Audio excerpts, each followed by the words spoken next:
টাঙ্গাইল শহরের রাবনা বাইপাস থেকে এলজিইডি মোড় পর্যন্ত ৮ থেকে ১০টি গ্যারেজ সহ সদর উপজেলার বিভিন্ন গ্যারেজে চলছে লক্কর পুরনো গাড়িকে নতুন রূপ দেওয়ার কাজ। গ্যারেজে পড়ে থাকা বহু পুরনো বাসে চলছে ঝকমকে রং করা, স্টিকার লাগানো, জানালা দরজা মেরামত করা, এমনকি ভাঙা বডি ঝালাইয়ের মাধ্যমে জোড়া লাগানো হচ্ছে।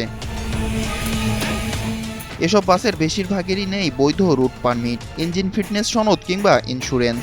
কিন্তু ঈদের বাড়তি আয় রোজগারের আশায় মালিকরা কৌশলে এসব বাস রাস্তায় নামানোর পরিকল্পনা করছেন। মূলত ঈদের যাত্রীদের দৃষ্টি আকর্ষণে এই আয়োজন করছেন মালিকরা।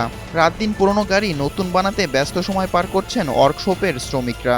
সামনে উপলক্ষে গাড়িগুলো পুরান আছে, এগুলো রং টং করে গাড়িটা আর কি চকচকে করতেছে, জানি মার্কেটটা ভালো হয়। বিকাশ পেমেন্টে 10,000 টাকার বেশি অফার। শপিং চলছে তো।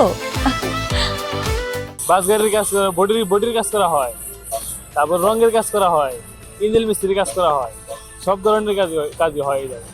সবগুলোই ভালো গাড়ি, কিন্তু ঈদ উপলক্ষে মানে রং করার ব্যবস্থা আর ফিটনেস গুলো, মানে রং না থাকলে তো গাড়ির ফিটনেস দেয় না। কিছু কিছু গাড়ি আছে সেটা হচ্ছে যে একদমই গাড়িগুলা চলার মতো কোনো যোগ্য নাই, ফিটনেস নাই। যেমন ঢাকা শহরে টাউন সার্ভিস আছে কিছু, সেগুলো চলার কোনো যোগ্যতা নাই, সেগুলো এখন কাজ করে আর কি রোডে ছাড়বে। পুরানো রং ছাড়া গাড়ি রোডে যাবার কেন? এই জায়গায় কাজ চাপ বেশি, কিন্তু কাজ করে হারাতে হবে, আর কাজ করে তোকে শেষ কর না এর আগে। এই পুডিং করতে আছে, তারপরে রং করতে আছে, পেন্টের কাজ করতে আছে, ভালো গাড়ি, কাজের চাপ বেশি। এদিকে মহাসড়কে অবৈধ ফিটনেসবিহীন গাড়ি পেলে তাদের বিরুদ্ধে ব্যবস্থা নেওয়া হবে জানিয়েছে পুলিশ সুপার।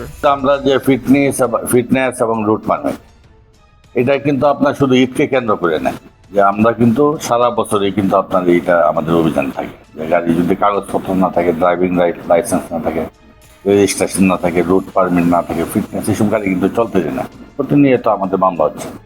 আর ঈদকে কেন্দ্র করে যদি এগুলি যদি আসতে হবে, তাহলে দেখবেন এগুলির বিরুদ্ধে আমরা আইনগত ব্যবস্থা নেব, যে আটক করবো আমরা। ঠিক আছে, এটা আমাদের স্বাভাবিক রুটিন কাজ। এটা ঢাকা টাঙ্গাইল যমুনা সেতু মহাসড়ক দিয়ে 24টি জেলার যানবাহন চলাচল করে। তবে এসব লক্কর যানবাহন মেরামতে ঈদযাত্রা কতটা নিরাপদ হবে সে প্রশ্ন থেকেই যায়।